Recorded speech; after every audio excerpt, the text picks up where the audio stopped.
ధర్మం అనేది దేశ కాల మాన పరిస్థితుల రీత్యా మారుతున్నప్పుడు భగవద్గీత ఎప్పుడో ద్వాపర యుగంలో చెప్పబడింది. కలియుగంలో ఉంటున్న మనము ఈ ద్వాపర యుగంలో చెప్పబడుతున్నటువంటి ధర్మం మనం ఆచరించవచ్చా? ఇది చాలామంది వేసుకుంటున్నటువంటి ప్రశ్న. కలియుగం ఎప్పుడు ప్రారంభమైంది, భగవద్గీత ఎప్పుడు చెప్పబడింది, ఈ రెండిటి సమయాలు చూస్తే ఈజీగా తెలిసిపోతుంది. కలియుగం ప్రారంభమై 5126 సంవత్సరాలైంది. భగవంతుడు ఏ రోజైతే శరీరాన్ని వదిలిపెట్టాడో కృష్ణ పరమాత్మ, ఆ రోజు కలియుగం ప్రారంభమైంది, మనందరం ఇక వెళ్ళిపోవాలని చెప్పి పంచపాండవులందరూ స్వర్గారోహణానికి వెళ్ళిపోతూ ఉన్నారు. అప్పటికే కలిపురుషుడు ప్రవేశించాడు, అర్జునుడిలో శక్తి పోయింది, పక్కనుండేటువంటి దొంగలతో కూడా చిన్న చిన్న యుద్ధాలు చేయలేకపోతున్నాడు, మంత్రాలు మర్చిపోతున్నాడు, కలి ప్రవేశించాడు, కలిపురుషుడు తీవ్రంగా వస్తున్నాడని అర్జునుడికి అర్థమైంది.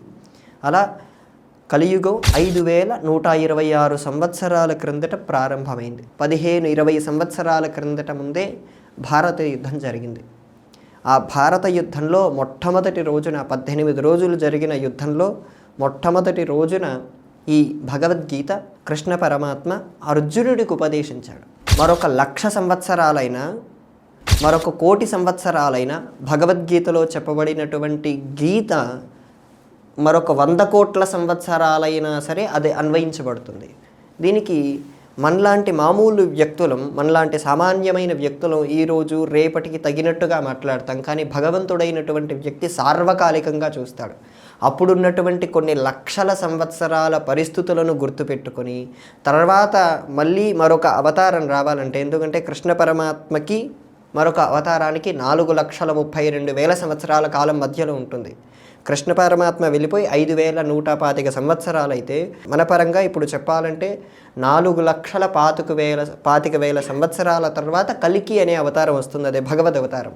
అప్పటి వరకు ఇక్కడ ఉండేటువంటి వ్యక్తులకు సరైన ఉపదేశం లభించాలనే ఉద్దేశంలో వాళ్ళందరినీ దృష్టిలో పెట్టుకొని చెప్పబడినటువంటి గీతే తప్ప ఆయన అర్జునుడికి మాత్రమే అప్పుడున్నటువంటి ఆ మోహాన్ని పోగొట్టడానికి చెప్పలేదు. మనలో ఉండేటువంటి అజ్ఞాన మోహ ఆ విషయాలన్నిటినీ ఆ సందర్భానుసారంగా ఎలా పనిచేయాలో ఆయన మనల్ని కూడా దృష్టిలో పెట్టుకొని చెప్పాడు.